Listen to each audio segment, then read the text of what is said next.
Another parishioner at the family's church signed to the deaf little boy. He was asking him if he was okay. The parishioner had grown concerned as he noticed that the little boy and his sister were losing more and more weight every time that he saw them. But before the little boy could answer him, his parents stepped in, told him it was time to go, and quickly pulled him away.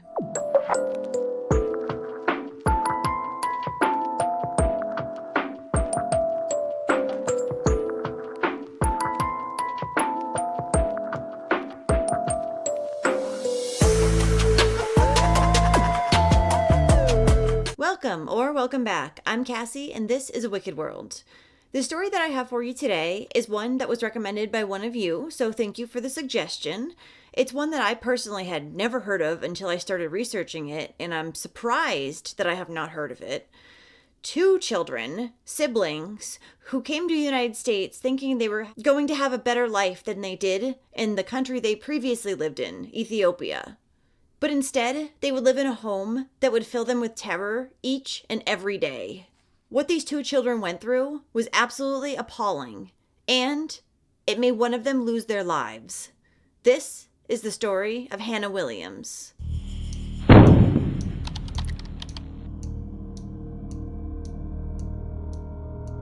Hana Grace Rose Williams was born Hana Alemu on July 19, 1997 in Ethiopia. She and her deaf younger brother Emmanuel had both been abandoned by their biological parents when they were little. Since then, they had been living at an Adoption Advocates International Catholic orphanage in Ethiopia called Kidane Merit. Hana was said to have enjoyed knitting, crocheting, reading, drawing, and various crafts. Hana liked to play soccer as well as ride her bike. And she was described as a very pleasant young girl with a great personality and a beautiful smile. Though a side note, the people that would end up ending her life were the ones who wrote this. So in August of 2008, Hana and Emmanuel flew with an escort to the United States to live with a couple, the Williamses, whom they had never met before. Carrie and Larry Williams were a couple in their late 40s who lived in Cedro Woolley, Washington. They already had 7 biological children together who ranged in age from 7 to 17, but recently they had decided that they still wanted more children. However, since Carrie was unable to bear any more children herself, they decided to adopt. They underwent a home study and evaluation with the adoption agency and were soon approved to adopt. Not long after, they received a phone call saying that there was a little deaf boy in Ethiopia that needed a home. Since Carrie had actually studied American Sign Language, they figured it would be a good match. And after agreeing to adopt Emmanuel, they saw a 60-second video of his sister Hana and decided they wanted to adopt her too. This is Hana. Hana's a little bit emotional. She's done this before. Hana, how old are you? 10 years old. And what grade are you in at school? Grade 7. Good. What do you like to study? Now, the Williams family lived different than most. In their home, which was fairly isolated, there was very limited TV or internet allowed.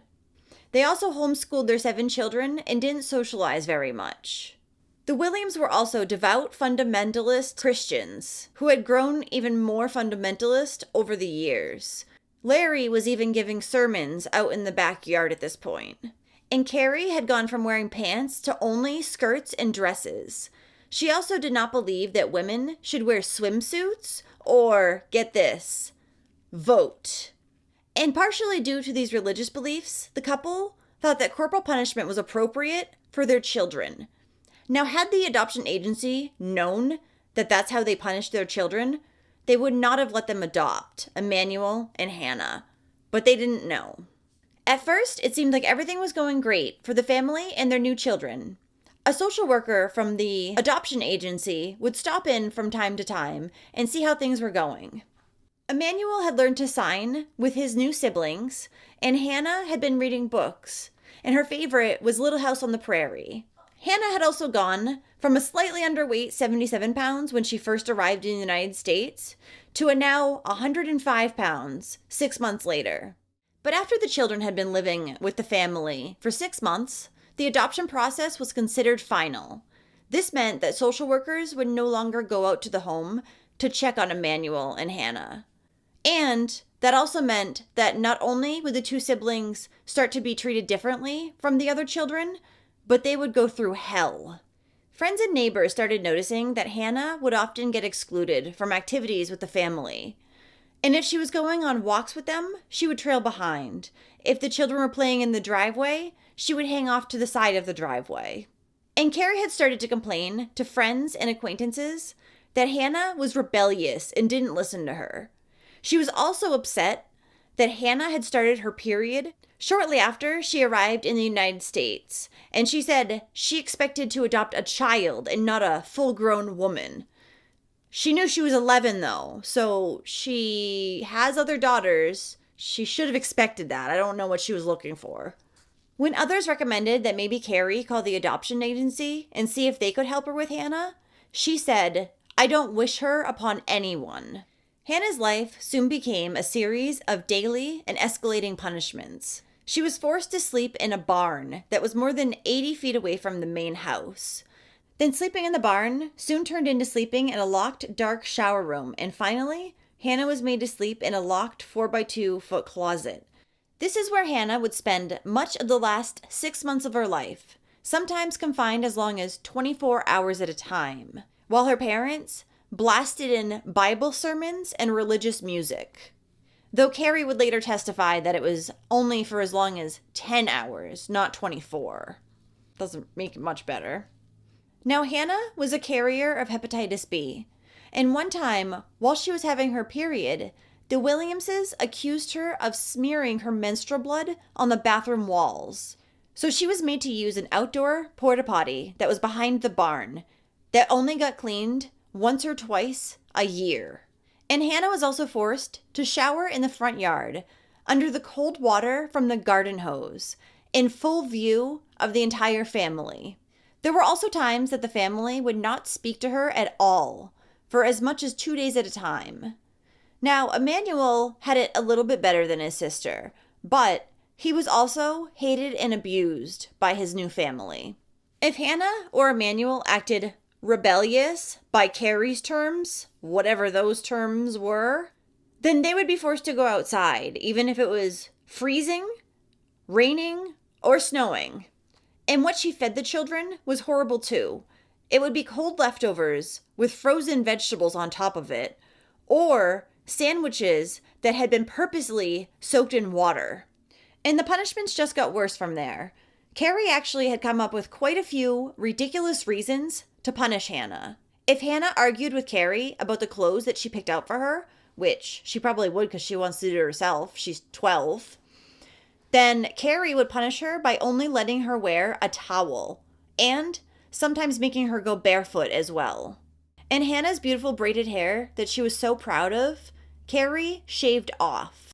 She did it 3 times, one of these times being because she had cut the grass too short.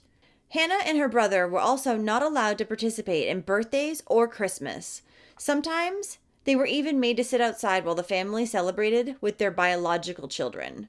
And both Hana and Emmanuel were spanked regularly as well, with belts, a long glue stick, and a piece of thin plastic tubing. Now, the couple's biological children were sometimes spanked as well, but nothing like what Emmanuel and Hana would receive. And there were even more ridiculous reasons why Carrie would punish the 2 children.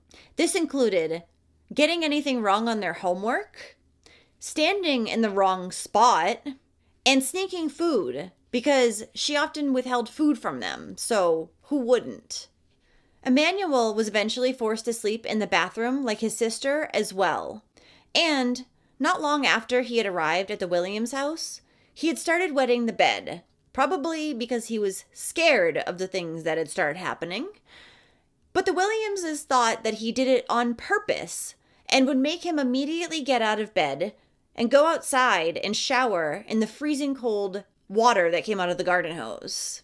And Emmanuel, being deaf, would get punished for not hearing the vibrations of the Williamses' feet on the floor walking towards him. Yeah. For this, he would often get whipped on the bottoms of his feet. And for other mistakes deemed by Carrie, he would get whipped on other parts of his body. One time, during a family celebration, Larry hit Emmanuel so hard over the head that he started to bleed, and the blood trickled down his face. Larry, instead of apologizing, put him outside in the cold and told the family to not sign with him. And when the family would go to church, another parishioner, who was also deaf like Emmanuel, would try to talk to the little boy alone to ask how he was doing. But every time he came close to doing so, Carrie or Larry would whisk him away. The family even made efforts to change Hannah's age. They figured that they could kick her out when she was 18, and then Carrie said that she could just train Emmanuel to be obedient. He would be easier than Hannah. And when someone asked Carrie how Hannah would survive, she said, "Not my problem." And all this senseless and cruel punishment would continue on for Hannah up until May 11th, 2011. On this day, Carrie would send Hannah outside, and Hannah was only wearing a t-shirt and some cut-off sweatpants, and it was drizzly and in the mid-40s.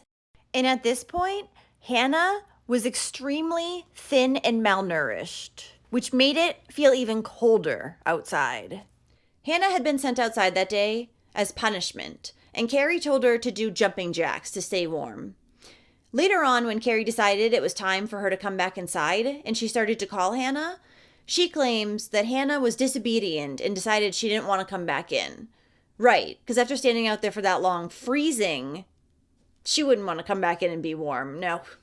Outside, Hannah soon began stumbling around, and her siblings had been looking out the window for some time now. Emmanuel would say that they were laughing at her.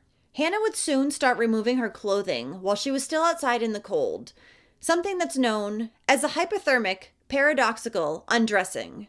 Hannah then began falling down and hitting her head.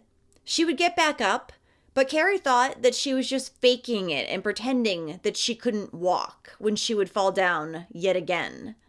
Finally, Hannah fell, face first, into some mud. When one of Carrie's biological daughters reported that Hannah was laying face down and not getting up this time, then Carrie finally went outside. And Carrie's first concern was certainly not Hannah's life, but rather her immodest nudity. So she grabbed a sheet and put it over her first, and then asked her 2 teenage sons to help bring Hannah inside. But before calling 911, Carrie decided to call Larry, who was on his way home from his shift at Boeing. Probably so that she could ask him what kind of BS she should feed the 911 operator and the first responders. After she spoke with him, Carrie finally dialed 911, where she told the operator, "I think my daughter has killed herself. She's very rebellious." As the 911 operator walked Carrie through mouth-to-mouth instructions, Carrie told her that Hannah's mouth was full of mud and her eyes were dilated. Then Carrie's voice grew annoyed as she told the operator how Hannah was naked and that Hannah had been passive-aggressive lately and causing her so much stress.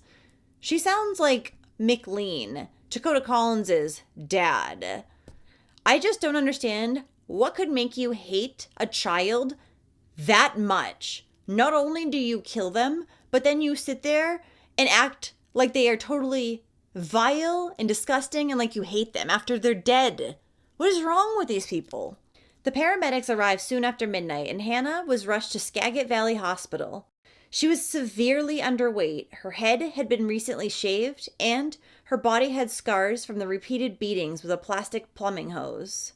Once Hannah arrived at the hospital, doctors realized there was not much they could do for the little girl. And on May 12th, 2011, Hana Williams was pronounced dead. Police interviewed Carrie the same day, and since Larry was not there when Hannah collapsed, they only interviewed her at this point. Carrie was cooperative and answered all the questions that detectives asked her. In the interview, Carrie said that Hannah's behavior had escalated over the past 6 months, and she had been lying, stealing, and self-harming. But Hannah had no diagnosed behavioral problems. As Carrie put it, she was just rebellious. She later told another detective that she was dealing with Hannah's issues by talking to her, reading to her, and playing music, along with other forms of correction. And Carrie would even say that at dinner time, Hana did not want to eat. Yeah, that's why she was all skin and bones. And Carrie also said that when Hana had removed her clothes, she thought that she was only messing around because lately Hana had been dropping her pants in front of her stepbrothers. That's what Carrie said, at least. An autopsy report determined that Hana died from hypothermia, and malnutrition, as well as chronic gastritis, were contributing factors. According to her medical records, between 2009 and 2011, she had lost 30 pounds. Hana was between 76 and 80 pounds at the time of her death, which was lighter than over 97% of girls her age. She was also very short for her age. Hana's frail and dying body just could not withstand the cold temperatures that day. A day after Hana's death, Child Protective Services tried to follow up on the other children, including Emmanuel. But when they got to the home, Larry refused to let them in. So they had police do a follow-up the following day. When they showed up, a deputy said that the family acted like Hana's death was just an everyday occurrence. 12 days later, police would finally conduct interviews with the other children who had been in the home. By this time, they were most likely rehearsed by their parents, because that's exactly how their statements sounded. They all would say that Hana was rebellious and did not like to listen to Carrie. One child even said he thought that Hana was possessed by demons.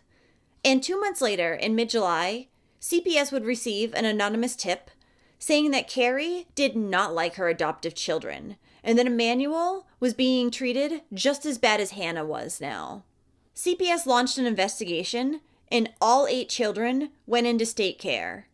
You think that this would have happened a lot sooner than mid-July? They saw how emaciated her body was and the fact that she was naked outside.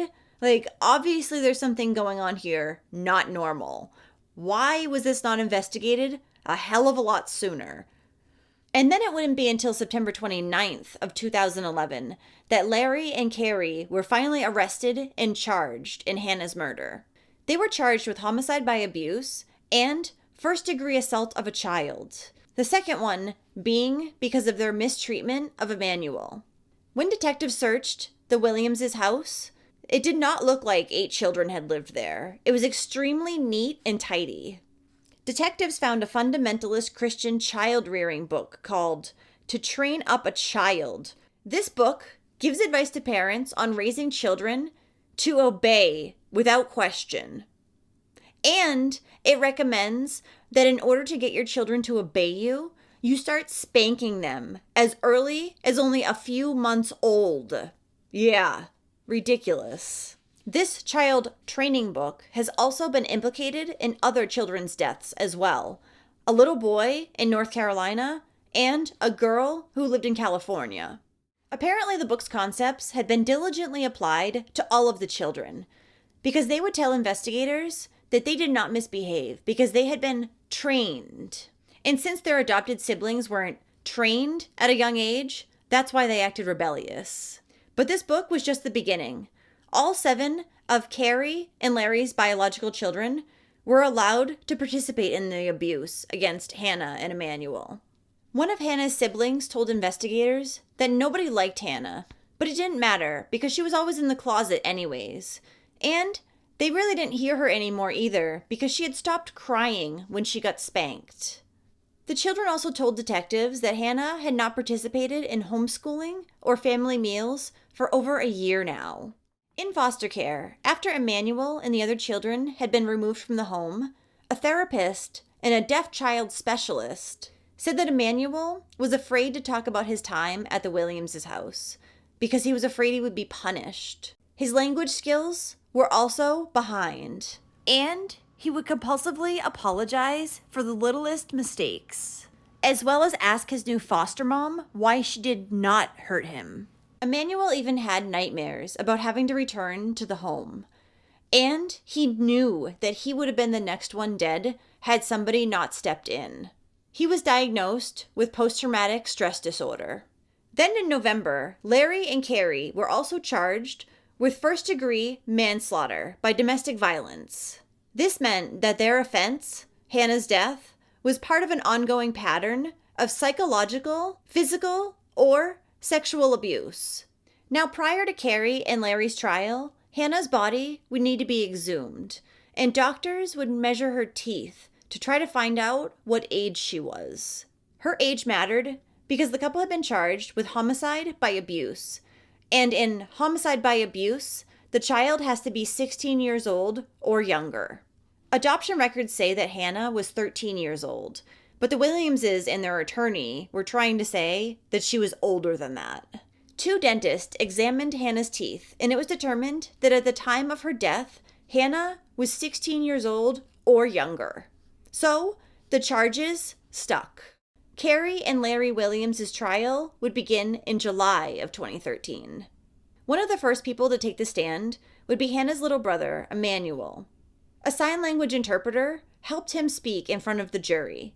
He told them that him and his sister were repeatedly beaten, as well as punished with a water hose while they were at the Williams' house. Emmanuel would say, "They beat me very hard. It was the same for my sister. The father would use a beating stick to beat us. If we wet the bed, they would use a water hose all over us to spray our bodies. They would hit me around the bottom of the feet and toes as well." Carrie and Larry Williams would take the stand in their own defenses, and they would start pointing fingers at each other. Carrie stuck with her original story, that she had asked Hana to come inside, but then Hana began throwing herself around. Carrie said that Hana bumped her head and scraped her knees, but she just believed she was acting out. Carrie talked about how she had put a sheet over Hana after she had collapsed, because modesty is important to her family. And Carrie told the courtroom that she believed Hana had accidentally done this to herself. And she also said that since she was not the man or the head of the household, she was not responsible for what had gone on in the house. Larry told the jury that he felt responsible and ashamed. He said that sometimes he did not agree with Carrie's discipline methods, and he regrets not stepping in. He said that since he worked long hours at Boeing, he didn't know everything that was going on inside the house. But just one look at Hana would have told him that she wasn't being fed. And I'm sure he was home for, Christmas and other celebrations when her and her brother were kicked outside. So, no, not buying it.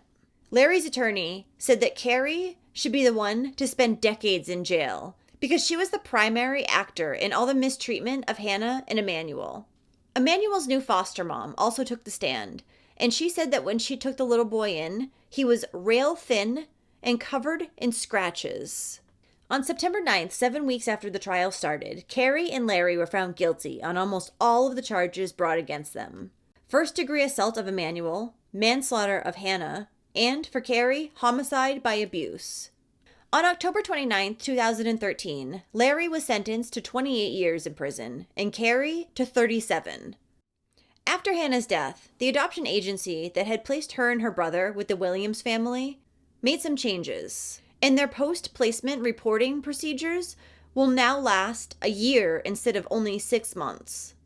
Adoptees also will now be interviewed away from the adoptive parents.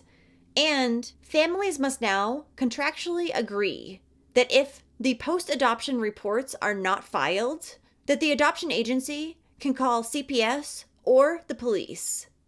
And the adoption agency that had sent them to the Williams house actually had their Ethiopian adoptions temporarily suspended in 2012 over concerns of abuse. Emmanuel is now living with a deaf African-American foster mother. His signing abilities have drastically improved, and he seems much happier than he's ever been. After Carrie and Larry's sentencing, the Ethiopian Community Center had hoped to install a headstone for Hana, where only a temporary marker had been. But in October, community members who had spent months following the trial and years grappling with what had gone wrong learned that they could not. But 2 years after Hana's death, the Williamses' extended family suddenly ordered a headstone themselves. But the birth date on Hana's headstone reads 1994, which is 3 years earlier than her death certificate reads. Since the Williams were headed into appeal, this engraving was a way to posthumously change Hana's age from 13 to 16. just as the Williamses' defense attorney had argued in order to invalidate the most serious charge, and to cast Hana as not a youthful victim, but a troubled teen. Disgusting that they would do that after the poor little girl is already dead, too. They're trying to get their family off the hook instead of giving a shit about this little girl who was murdered. Nice. Funeral services for Hana Williams were held on Wednesday, May 18, 2011, at Lemley Funeral Chapel in Sedro-Woolley. She was then buried at the Sedro-Woolley Union Cemetery. Well, thank you for listening to all of Hana's story today. I don't understand why these people, or monsters, wanted to adopt 2 more children when they already had 7 of their own, and just to beat the hell out of them. Hana looked like a sweet little girl who potentially could have had a better future for herself here in the United States, but that was ripped away from her by those animals. And I'm very glad that her brother, Emmanuel, made it out, and now he's happy. But had Child Protective Services waited any longer to remove him from the home, I might be today telling you about 2 homicides instead of just 1. Hopefully he will go on to have a great life, because I know Hana would have loved that for him. So, if you do like true crime and you want to hear it from me, then don't forget to hit that subscribe button below and turn on your notifications too, so you'll know when I upload a new video, which is 2 to 3 times every week. Thanks for watching A Wicked World today. Until next time, take care guys. Bye.